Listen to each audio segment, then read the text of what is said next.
अब इनका सिद्धांत आता है ज्ञान का सिद्धांत। ज्ञान कैसे प्राप्त होता है? तो जो कि लेबनीज जो हैं वो रैशनलिस्ट हैं, यानी बुद्धि द्वारा, विवेक द्वारा। जैसे उन्होंने कहा कि ज्ञान तो थोड़ा बहुत सबको हो जाएगा। जो पौधा है वो भी जब हवा ठंडी चलेगी तो मुरझा जाएगा, जब हवा बारिश होगा तो खूब खिल जाएगा। तो थोड़ा बहुत तो रिएक्शन होता है, लेकिन उनके रिएक्शन में समझदारी नहीं होती कैसे उस रिएक्शन। और आदमी का ज्ञान चूँकि बहुत, हमारा मॉनिटर जो है बहुत चेतन हो गया है, तो हमारा ज्ञान ज़्यादा स्पष्ट होगा, बहुत ज़्यादा स्पष्ट होगा। इसके लिए शब्द आ ही रहा है, शुरू से ही आ रहा है, विजडम। हमारा ज्ञान नहीं है, नॉलेज नहीं है, हमारा ज्ञान है विजडम, विवेक। ये विवेक आदमी में ही होता है, पशुओं में नहीं होता विवेक। पशु भले बुरे की पहचान नहीं कर सकता, नित्य अनित्य की पहचान नहीं कर सकता, कौन सी चीज़ नित्य रहेगी। उसके अंदर मेमोरी नहीं होती है पशु के अंदर किसी तरह के, वो रिलेशंस को ध्यान में नहीं पहचान सकता।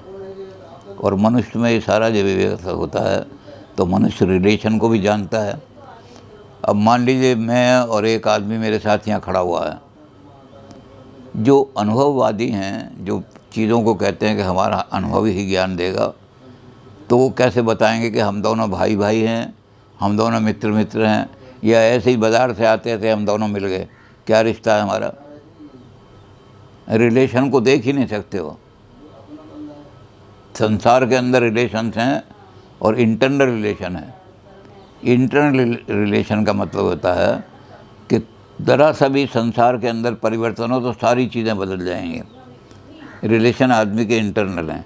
एक्सटर्नल का ये कोई बदले या ना बदले, कोई बाहर के रिलेशन प्रभाव नहीं डालते। तो ये इंटरनल रिलेशन मानते हैं, तभी तो हम सारी संसार को एक मानते हैं। इन्हीं के साथी जो हैं, इनसे थोड़े दिनों बाद ये आए, साइंस एंड मॉडर्न वर्ल्ड, उन्होंने बड़ी तकड़ी किताब लिखी A.N. व्हाइटहेड ने।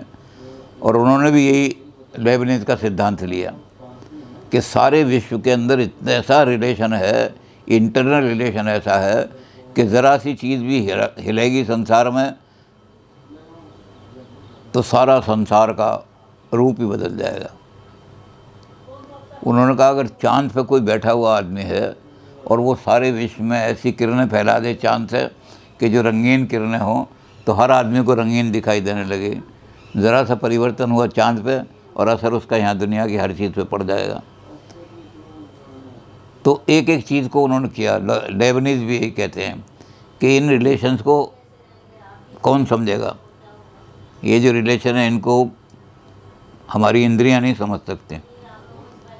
तो ये जो रिलेशन है ये इटर्नल रिलेशन है। इटर्नल यानी जिनको ना किसी ने क्रिएट किया और ना कोई इनको मिटा सकता है। तो लेबनीज ने कहा कि इटर्नल ट्रुथ को इंद्रियां नहीं देख सकते, इंद्रियां इटर्नल ट्रुथ को समझ भी नहीं सकते। जैसे मैथमेटिकल ट्रुथ हैं, 2 को 2 से जोड़ो 4 ही क्यों होते हैं? इंद्रियों से देख करके बताओ। तो ये नेसेसिटी है, और ये नेसेसिटी किसने क्रिएट की? ये कोई लॉ ना भगवान ने बनाया?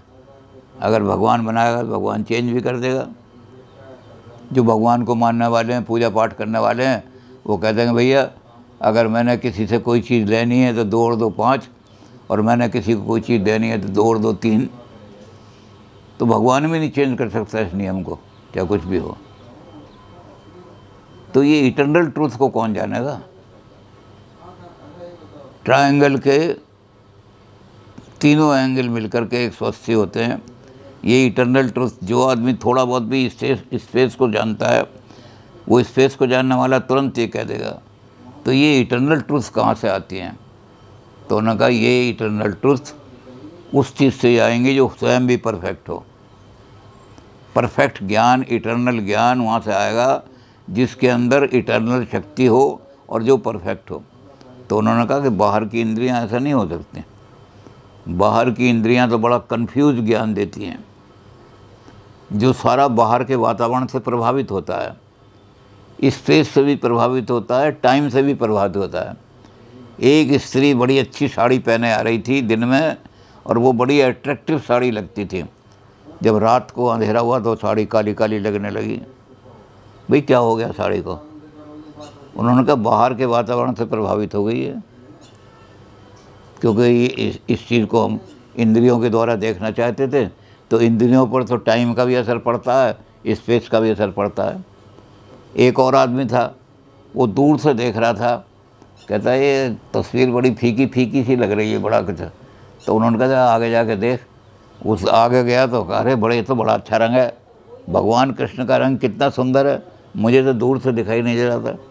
तो ये हमारा परसेप्शन स्पेस से भी प्रभावित हो जाता है, टाइम से भी प्रभावित हो जाता है, और कंडीशन जो है एक्सटर्नल कंडीशन उनसे भी प्रभावित हो जाता है। बारिश हो रही है तकड़ी, उस बारिश के पीछे मुझे दिखाई दे रहा है कि कोई कौवे बैठे हुए हैं, और जब बारिश बंद हुई तो वो कौवे, बारिश का हिलना जब बंद हुआ तो देखा तो वहाँ तो कबूतर से बैठे हुए। तो इसलिए इंद्रिय ज्ञान को कभी भी स्वीकार मत करो, और ख़ास तौर से जो इटर्नल ट्रूथ हैं उनको तो इंद्रियां दे ही नहीं सकती। तो ये जो हमारा ज्ञान है, इटर्नल ज्ञान, जिसको हम ट्रुथ कह सकते हैं, कि जो ट्रू नॉलेज है वो कहाँ से आएगी? वो अंदर आत्मा में से निकलेगी। इसको इन्होंने कहा इन्नेट आइडिया, इटर्नल ट्रुथ का ज्ञान जो हमेशा सदा सत्य हो। इसको भी हमारे यहाँ भारत में तो बहुत ही अच्छा एक्सप्लेन किया है। आदि सत्य, जुगादि सत्य, है भी सत्य, नानक होसी भी सत्य। जो इटर्नल सत्य है उस पर कोई सरकमस्टांसेस का प्रभाव नहीं पड़ता, हालात का। अब इन्होंने बहुत सारी एग्जाम्पलें दी, उसमें से एक दो दिखा दें कि स्पेस का कोई फ़र्क नहीं पड़ता। पास में खड़े हो जाओ तब भी दो और दो चार ही होंगे, और दूर खड़े हो जाओ तब भी दो और दो चार होंगे। बारिश बहुत ज़्यादा धुंध पड़ रही हो तब भी ट्रायंगल के एंगल 180 होंगे, और बिल्कुल स्पष्ट आसमान है तब भी इतने होंगे। किसी तरह से भी जो ज्ञान सरकमस्टांसेस से प्रभावित नहीं होता वो इटर्नल ज्ञान है, और वो इटर्नल ज्ञान बाहर से नहीं मिल सकता हमें, वो इटर्नल ज्ञान आत्मा में मौजूद है। इसको इन्होंने कहा इन्नेट आइडिया। हमारी आत्मा में इन्नेट आइडिया होते हैं, और वो इन्नेट आइडिया समय पर, हालात मिलने पर ऑपरेट जब करते हैं, जब आत्मा में जागृति ज़्यादा आती है, वो चेतना ज़्यादा आती है, तो सारे ये बाहर निकल जाते हैं। जब तक चेतना अभी कम रहती है तब तक ये अंदर दबे रहते हैं। तो नॉलेज का एक ही सोर्स इन्होंने बताया, इटर्नल नॉलेज का, परमानेंट नॉलेज का, ट्रुथ का ज्ञान केवल बुद्धि से हो सकता है। और वो बुद्धि क्या करेगी? वो अंदर आत्मा के जो इटर्नल चीज़ें उनको खोजेगी, वो बाहर नहीं जाएगी, पहले ही रिजेक्ट कर देगी कि मुझे हालात तो बताओ, ज़्यादा बारिश हो रही है और मुझे तुम दिखा रहे हो उधर, तो मुझे तो कबूतर कौवे ही दिखाई देंगे, मैं नहीं जाता उधर। तो जो ज्ञानी लोग हैं वो क्या करते हैं? वो अपनी इंद्रियों पर विश्वास नहीं करते, इंद्रियों को पीछे खींच लेते हैं और बुद्धि को चारों तरफ फैलाते हैं, तो उन्हें परम सत्य दिखाई देने लगते हैं, इटर्नल ट्रुथ दिखाई देने लगते हैं। तो लेबनीज़ जो कहते हैं कि इटर्नल ट्रुथ आपको जो दिखाई देगी वो तभी दिखाई देगी, उसी आदमी को दिखाई देगी जिस आदमी को के विवेक और आत्मा की शक्ति जागी। लेकिन वो है अंदर ही, हमारे अपने अंदर से ही ज्ञान निकलता है, वो सच्चा ज्ञान होगा। बाहर का ज्ञान तो बहुत कन्फ्यूज्ड है, बहुत ही ज़्यादा कन्फ्यूजन क्रिएट करने वाला है। तो इसलिए थ्योरी ऑफ एपिस्टेमोलॉजी में भी इन्होंने रीज़न को सबसे ऊपर रखा, इंद्रिय को बिल्कुल रिजेक्ट कर दिया। उन्होंने कहा इंद्रिय तो बिल्कुल। अब लेबनीज़ ने भी वही काम किया है जो औरों ने किया, आइडियलिस्ट ने, कि भगवान की सत्ता को सिद्ध करो। जब वो अल्टीमेट जो मोनेड है वो है भी या नहीं है, तो लेबनीज़ ने भी भगवान की सत्ता को सिद्ध करने के लिए प्रमाण दिए हैं। प्रमाण तो उन्होंने वही दिए हैं जो इन्होंने डेकार्टे ने, लेकिन उनका रूप बदल दिया थोड़ा सा। डेकार्टे ने पहला प्रमाण दिया था सत्ता मूलिक प्रमाण। जब हम भगवान के बारे में सोचते हैं तो हम सोचते हैं कि भगवान अनंत है, परफेक्ट है, इटर्नल है, ख़त्म नहीं होता कहीं। तो जब हम परफेक्शन की बात सोचते हैं कि भगवान परफेक्ट है और उसमें एग्जिस्टेंस नहीं मानते तो परफेक्ट कम नहीं हुआ। एक एग्जिस्टेंस की कमी है तो इम्परफेक्ट हो गए भगवान। तो भगवान का विचार ही, डेकार्ट में हमने अच्छी तरह डिटेल में देख लिया था, तो भगवान का विचार ही इस बात को सिद्ध कर देता है कि भगवान है। इन्होंने उसको दूसरे तरीके से कहा, उन्होंने कहा कि हमारी जो हायरार्की दिखाई दे रही है मोनेड की, इस हायरार्की का कहीं ना कहीं तो अंत होना चाहिए। इम्परफेक्ट मोनेड जितने भी हैं, छोटे छोटे मोनेड, उनमें छोटी छोटी बुद्धि है, और इसलिए वो छोटी छोटी बुद्धि वाले जो हैं वो किसी बड़ी बुद्धि पर निर्भर करेंगे। तो ये एटम हैं तो सही, लेकिन ये शक्ति के एटम, लेकिन ये अपनी एग्जिस्टेंस के लिए उस पर निर्भर करते हैं जो परम एग्जिस्टेंस हो जिसकी। अगर परम एग्जिस्टेंस नहीं है तो इस शक्ति के कण भी जो हैं ये नष्ट हो जाएंगे। तो जब हम इस बात की सूचना देते हैं कि कोई ऐसी हमारे विचार में है, तो उससे सिद्ध होता था कि गॉड एग्जिस्ट करता होगा, तभी तो ये एटम भी एग्जिस्ट कर रहे हैं, नहीं तो ये भी नष्ट हो जाते। तो ओंटोलॉजिकल आर्गूमेंट इन्होंने इस तरह से दिया है। फिर इन्होंने प्री एस्टेब्लिश हारमोनी से दिया है। संसार में कितनी हारमोनी आपको दिखाई दे रही है, ज़रा सा भी कहीं डिसहारमोनी नहीं होती, और थोड़ी बहुत कहीं डिसहारमोनी हो जाती है तो अपने आप ही प्रकृति उसको पूरा कर लेती है। जहाँ ज़रा सी भी डिसहारमोनी आई, एकदम किसी चीज़ की कोई इसको ठीक करने के लिए नहीं आता हर डिसहारमोनी को। तो ये जो हमारा प्री एस्टेब्लिश हारमोनी है, इतनी हारमोनी किसने एस्टेब्लिश की? तो उन्होंने कहा कोई ना कोई शक्ति ऐसी है जो परफेक्ट, जिसके अंदर हारमोनी है, ज़रा सा भी डिस्कॉर्ड नहीं है। तो ऐसी चीज़ कौन सी है? इसको भी इन्होंने कई एग्जाम्पल दिए कि हारमोनी जिस चीज़ में हो, जिस चीज़ में हारमोनी ना हो, ऐसी कोई चीज़ संसार में दिखाई नहीं दे रही। बिल्कुल सच्चा नियम बने हुए हैं कि ऐसा ऐसा होगा, ये होगा तो ये होगा, ये होगा तो ये होगा। तो ऐसी हारमोनी कहाँ से आएगी? तो ऐसी हमारी हारमोनी वहाँ से आएगी जो खुद सारी हारमोनी को कंट्रोल करता हो, जिसके अंदर कहीं कंट्राडिक्शन है ही नहीं। तो वो कौन है? वो ईश्वर है। अगर ईश्वर ना होता तो ये हारमोनी भंग हो जाती सारी की सारी। तो उससे भी सिद्ध कर दिया इन्होंने ईश्वर है। अब इन्होंने लॉजिक के लॉ हैं उनको लगाया। उन्होंने कहा दो हैं लॉजिक के, वो ऐसे हैं कि सारी साइंस और सारा ज्ञान उन्हीं पर खड़ा हुआ है। एक है law of identity, A is a.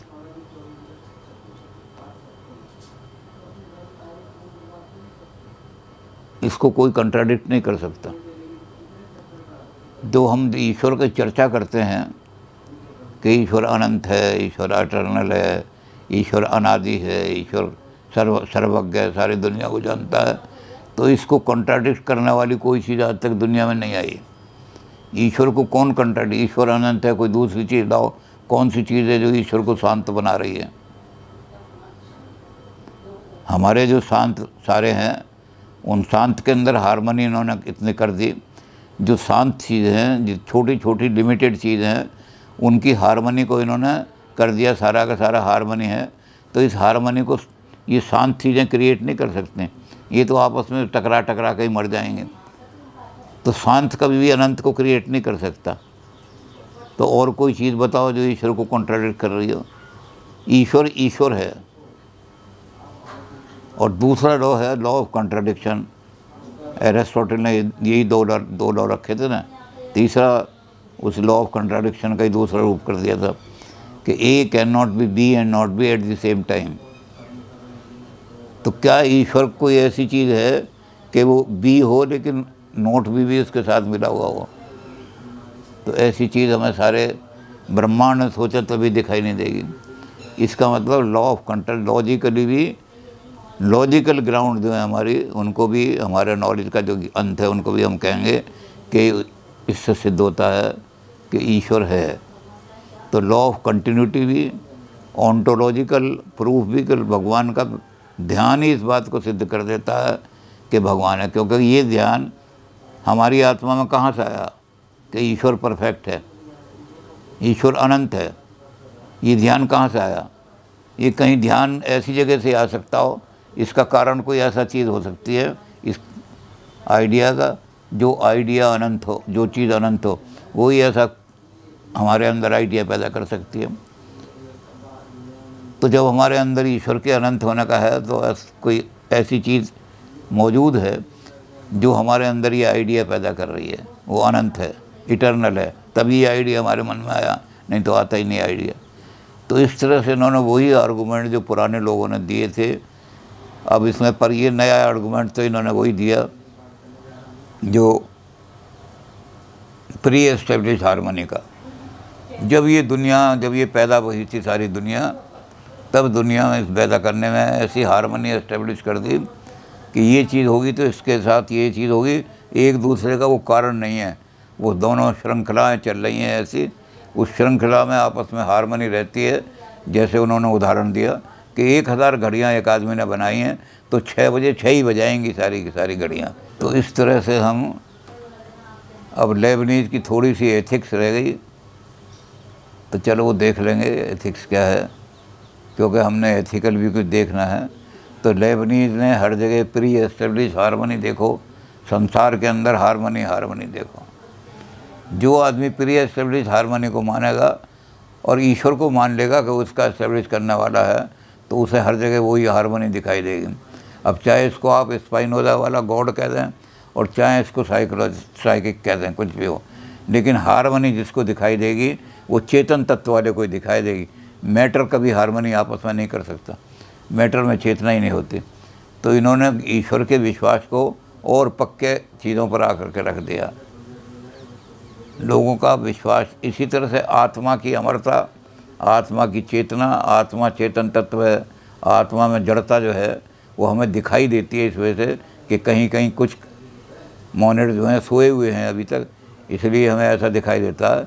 मुझे अपना शरीर ऐसा दिखाई देता है, ये इसलिए दिखाई दे रहा है कि अभी ये चेतन नहीं बने। जब ये चेतन बन जाएंगे तो मैं फिर शरीर मेरा रहेगा नहीं, मैं चेतना में लीन हो जाऊंगा। लोग कहेंगे वो परम ब्रह्म में लीन हो गए सारे के सारे। तो इस वजह से हमें दिखाई देता है। तो इन्होंने लेबनीज़ ने साइंस को भी और रिलीजन को भी, रिलीजन को गॉड दे दिया और आधारों पर, वो डेकार्ट ने भी दिया था, स्पाइनोजा ने दिया, इन्होंने और दृढ़ कर दिया, पक्का बना दिया उसको। और जो साइके को इन्होंने अमर बना करके कर दिया।